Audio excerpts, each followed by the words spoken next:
right, again, we're at the end of the year, and it becomes a time of reflection.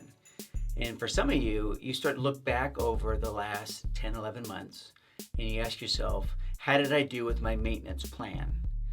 For some of you, you feel like someone's breathing down your neck and they're going, how did you do with your maintenance plan this year? I don't know which one you are. If it's the casual or someone coming on you pretty tight, and angry. But, it's a great time to evaluate. And I want to take and look at three things because it really comes down to these three things in evaluating. The first one is, did you schedule it? I know that really sounds basic. Some of you, I go into your shops and you have a calendar up on a whiteboard showing January to December, or you show quarters and you show the quarter that you're going to do this type of work. Did you schedule it? Because what you schedule, you get done. So if maintenance was important to you, did you schedule it? If something didn't happen this year, it probably didn't happen because you didn't schedule it. Part of that reason. The second thing is, did you have everything you needed to get your maintenance plan done? Did you have the funds? Did you have the inventory?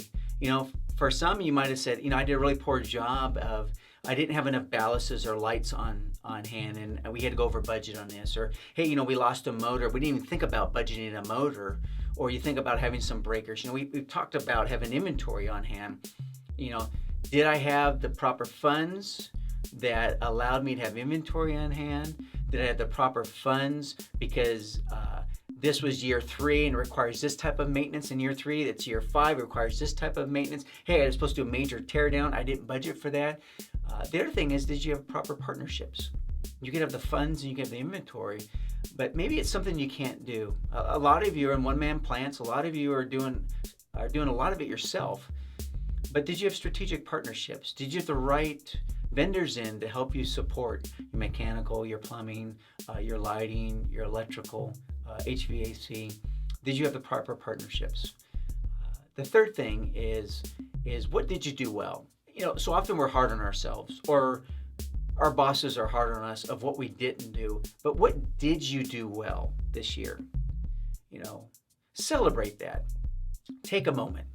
I have a friend that always, when I talk with her, she asks me this question: what do you celebrate in your life right now? So what are you celebrating? And how are you going to celebrate it? Back in school, we'd put a little gold star next to our name. We'd be all excited and go home. How are you going to celebrate it? You can buy yourself a Frappuccino from Starbucks, or are you just going to sit there and check something off and said, what, I did what I said I was going to do. Evaluate your year. You've got some time left. Use that evaluation not to beat yourself up, but to celebrate what you did well and how you can plan accordingly for the next year.